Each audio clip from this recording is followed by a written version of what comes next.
ಹೆಣ್ಣು ನಾಗ ಸಾಧುಗಳು ಬೆತ್ತಲೆಯಾಗಿರುತ್ತಾರೆಯೇ? ನಮಸ್ಕಾರ, ಪ್ರೇರಣಾ ಯೂಟ್ಯೂಬ್ ಚಾನೆಲ್ಗೆ ಸ್ವಾಗತ.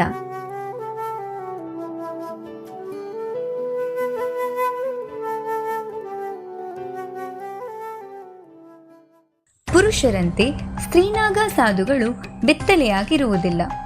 ಮಹಿಳಾ ನಾಗ ಸಾಧುಗಳಿಗೆ ಹೊಲಿಗೆ ಹಾಕದ ಒಂದು ತುಂಡು ಬಟ್ಟೆಯನ್ನು ಧರಿಸಲು ಅವಕಾಶವಿದೆ.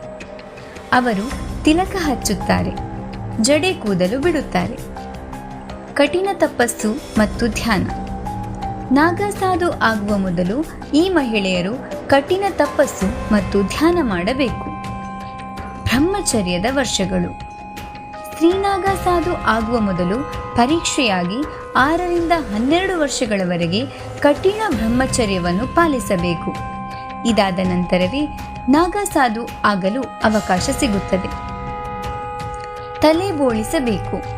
ಸ್ತ್ರೀನಾಗ ಸಾಧುಗಳು ದೀಕ್ಷೆ ತೆಗೆದುಕೊಳ್ಳುವ ಮೊದಲು ತಮ್ಮ ತಲೆ ಬೋಳಿಸಿಕೊಳ್ಳಬೇಕು. ಸಾಕಷ್ಟು ನೋವು ಅನುಭವಿಸಬೇಕಾಗುತ್ತದೆ. ಬದುಕಿರುವಾಗಲೇ ಪಿಂಡ ಪ್ರದಾನ ಮಾಡಬೇಕು.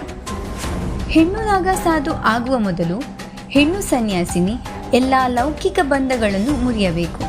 ಇದಕ್ಕಾಗಿ ಅವರು ಬದುಕಿರುವಾಗಲೇ ತಮ್ಮ ಪಿಂಡ ಪ್ರದಾನ ಮಾಡಬೇಕು. ಹಿಂದೂ ಧರ್ಮದಲ್ಲಿ ಸತ್ತ ನಂತರವೇ ಪಿಂಡ ಪ್ರದಾನ ಮಾಡುವುದು.